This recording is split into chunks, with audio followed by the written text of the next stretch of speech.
Assalamualaikum warahmatullahi wabarakatuh. Selamat pagi anak-anak, bagaimana kabarnya hari ini? Mulailah harap kalian tetap semangat dalam pembelajaran dan tetap sehat dimanapun kalian berada. Nah, hari ini bareng dengan Pulala kita akan belajar tema 5 subtema 1 muatan pembelajaran ilmu pengetahuan alam tentang cahaya. Nah, anak-anak, sudahkah kalian berdoa pada pagi hari ini? Kalau belum, mari kita berdoa bersama-sama agar pembelajaran pada pagi hari ini bisa berjalan dengan lancar. Berdoa menurut agama dan kepercayaan masing-masing, berdoa dimulai. Berdoa selesai. Nah, anak-anak, di sini Bu Lala sudah menyiapkan sebuah gambar seseorang yang sedang melihat pelangi. Nah, di sini pernahkah kalian melihat pelangi? Lantas, bagaimana bisa pelangi itu berwarna-warni?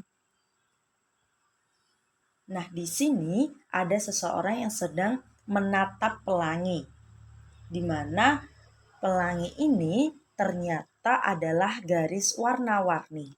Jadi garis yang berwarna-warni itulah yang disebut dengan pelangi. Lantas bagaimana bisa pelangi itu berwarna-warni? Pelangi itu adalah sebuah fenomena alam yang merupakan proses optik, di mana proses terbentuknya matahari melibatkan 3 tahap, yaitu refleksi, dispersi, dan refraksi. Nah, ketika terjadi hujan, udara itu akan mengandung banyak butiran air yang membentuk seperti tirai, dan masing-masing butiran air yang kecil tersebut akan memantulkan kembali cahaya matahari yang datang. Namun, pernahkah kalian bertanya, cahaya matahari itu kan berwarna putih, mengapa pelangi berwarna-warni? Nah, jawabannya itu ada pada proses yang kedua. Tadi proses yang kedua apa? Ya, proses yang kedua adalah dispersi, di mana dispersi cahaya merupakan fenomena terurainya suatu cahaya. Nah, proses yang ketiga adalah refraksi cahaya. Ketika cahaya matahari menembus butiran air dan dipantulkan ke arah yang sedikit berbeda, inilah yang dinamakan refraksi cahaya. Setiap warna akan mengalami refraksi ke arah yang berbeda. Perbedaan arah cahaya ini dipengaruhi oleh masing-masing panjang gelombang setiap cahaya. Inilah yang menyebabkan cahaya pelangi menyebar dan melebar seperti kipas. Nah, apakah kalian tahu mengapa kita bisa melihat benda di sekitar kita? Nah, ternyata kita itu bisa melihat benda yang ada di sekitar kita karena ada 2 faktor. Faktor yang pertama cahaya dan faktor yang kedua adalah mata. Apa itu cahaya? Cahaya merupakan suatu bentuk energi yang dipancarkan oleh sumber cahaya dalam bentuk gelombang elektromagnetik. Cahaya ini merupakan energi yang penting bagi seluruh makhluk hidup yang ada di bumi. Tanpa adanya cahaya, kehidupan di bumi ini tidak akan bisa berjalan dengan lancar. Beberapa sumber cahaya yang ada di sekitar kita adalah matahari, api, lampu, dan lain sebagainya. Nah, selain itu, pada dasarnya ada mata, di mana mata kita menangkap pantulan cahaya dari suatu benda. Mata kita itu adalah alat indera makhluk hidup.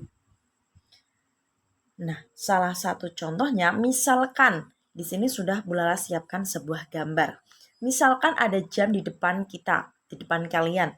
Maka sebenarnya cahaya yang terpantul di jam tersebut masuk ke mata. Kemudian cahaya tadi menembus lubang kecil yang bernama pupil. Dan pupil cahaya diteruskan hingga berhenti ke retina. Pada prosesnya, gambaran benda yang diterima retina itu berbentuk terbalik. Namun, saraf mata yang menghubungkan retina dengan otak mengambil gambar ke bentuk sebenarnya. Jadi, pertama adalah gambar, kemudian masuk pada pupil, diteruskan pada retina. Nah, di retina ini sebenarnya gambar itu terbalik. Jadi yang semulanya di atas, ketika sudah masuk pada retina, yang di atas itu jadi yang paling bawah. Atau yang depan itu menjadi yang belakang. Itu ketika ada di retina. Namun ketika sudah diteruskan pada saraf di otak, maka gambarnya itu seperti semula. Jadi gambarnya itu menjadi yang sebenarnya. Nah, sebagai sebuah energi, cahaya itu memiliki beberapa sifat. Yang pertama adalah cahaya merambat lurus. Kemudian cahaya menembus benda bening seperti kaca dan lain sebagainya. Cahaya itu dapat dipantulkan. Kemudian cahaya dapat dibelokkan atau dibiaskan. Nah, yang kelima adalah cahaya dapat diuraikan. Cahaya dapat diuraikan ini terjadi pada pelangi yang tadi. Nah, hari ini kita akan bahas atau kita fokus pada cahaya yang dapat dibelokkan atau dibiaskan. Nah, di sini Bu Lala sudah menyiapkan caranya menguraikan cahaya putih menjadi pelangi dengan cara dibelokkan atau dibiaskan. Nah, langkah-langkahnya yang pertama adalah siapkan baskom yang telah terisi air di tempat yang terkena sinar matahari langsung.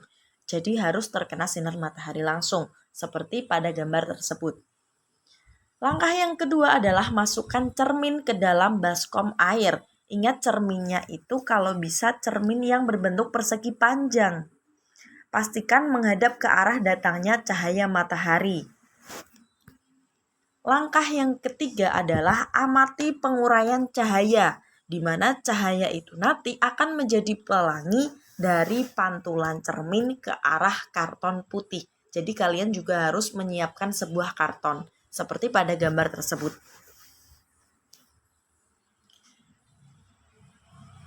Nah, yang terakhir itu adalah setelah kalian melihat penguraian cahaya, kalian itu harus mencatat warna-warna yang muncul dari pantulan cahaya tadi. Kemudian buatlah laporan dan kesimpulan berdasarkan pengamatan yang telah kalian lakukan. Jadi setelah kalian melakukan percobaan ini, kemudian kalian catat warna-warnanya, kemudian kalian buat sebuah laporan. Nah, ternyata sekian pembelajaran pada pagi hari ini. Terima kasih karena anak-anak sudah mendengarkan dengan baik. Sampai jumpa di minggu depannya. Terima kasih. Wassalamualaikum warahmatullahi wabarakatuh.